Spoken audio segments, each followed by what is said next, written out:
Hey everyone, it is just me today. I'm riding solo. Unfortunately, we just haven't been able to line up some calendars in the last 2 weeks. So I'm going live today, and I believe Kingsley might be dropping something in a little bit tomorrow. So keep an eye out for that. But I just wanted to talk about some of the social media tools that I use in my business and for BSW Connect to sort of look professional and really make an impression. So one of the biggest things that you see talked about in a lot of groups and people really talk about is scheduling tools. I know we touched on the Facebook Business Studio or Facebook Business Suite a few weeks ago when it was brand new. They have made some upgrades to it. It is super user-friendly if you like to be able to just schedule up your posts.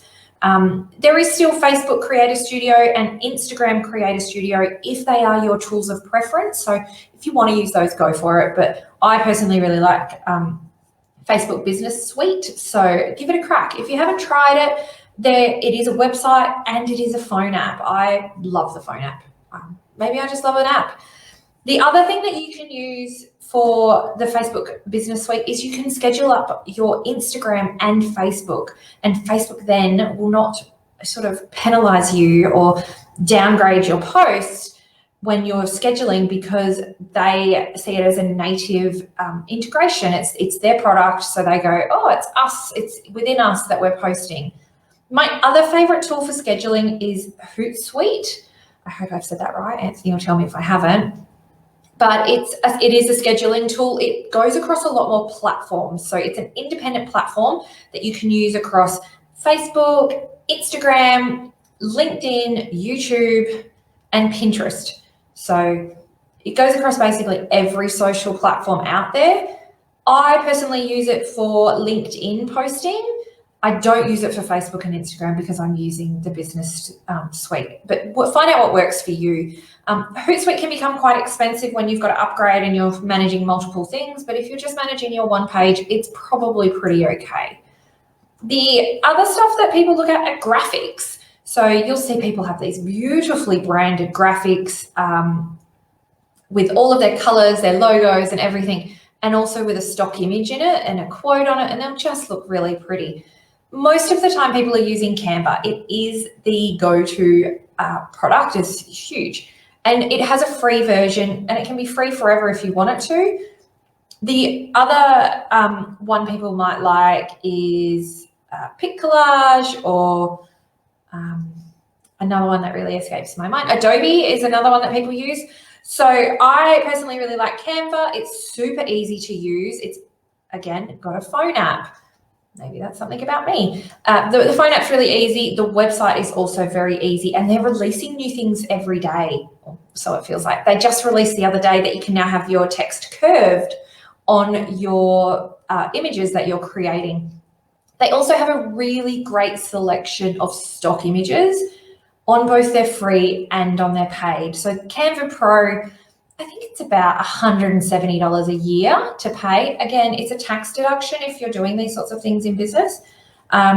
Just check with Kingsley or your accountant if that can be a tax deduction for you. They have great stock images, so you don't have to ever worry about if that image is subject to royalties. I've actually worked for a client who uses a lot of imagery for their blog posts, and they received multiple legal letters because of a previous graphic designer who didn't make sure they had the royalty or that the images was free. So they ended up paying quite a substantial amount of money for those images, and it was detrimental to them. They didn't have to close up or anything, but it was enough for them to say, oh, I don't really want to post images anymore. The place that people sometimes get caught out on that is if they search for images on Google and they just save it from Google, because you don't necessarily know where it's come from. You don't know who owns it and who's getting the royalty for it. So just be careful. So for stock images is Canva. I also really like Unsplash for stock images. They both have a free and a paid version, and you can grab photos and images as you need. The only warning I would have there with stock images is that if you're using stock images and on a free version, you are likely to be seeing the same images from your competitors. It's something that flows around often. Being in administration or a business service, I see it all the time. Everyone's got the same beautiful flat lay of a desk with a beautiful flower and a keyboard and a coffee cup. And then you see like 5 other people with that same image.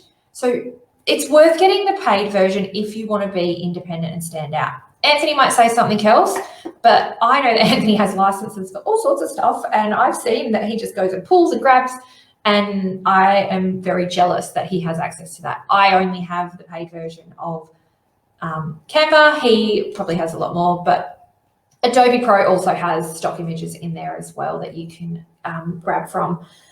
And the last one I want to touch on is videos. So you might have seen, or you probably see people doing like beautiful little videos on their social media, and they're just like little things, little short videos.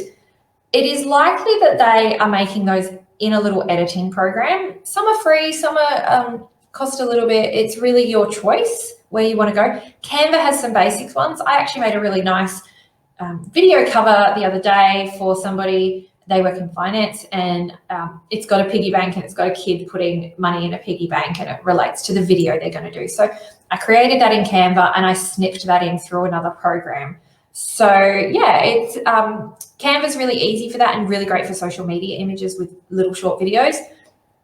The other ones that you've got is Vimeo. Now Vimeo can be quite expensive. I think it's about $40 a month, which if you're only editing videos every now and then, it's a bit much, but it is a very good product for video editing. It has templates, it has, you know, beautiful little graphics you can add in and put your logo on and all that sort of stuff. So it's worth it if you're doing a lot of videos.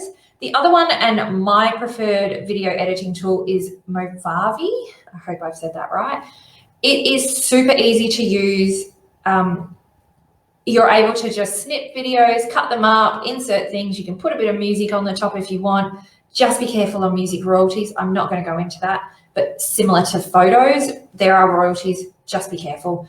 And yeah, like Movavi is my favorite. It's a desktop application and it's super easy to use.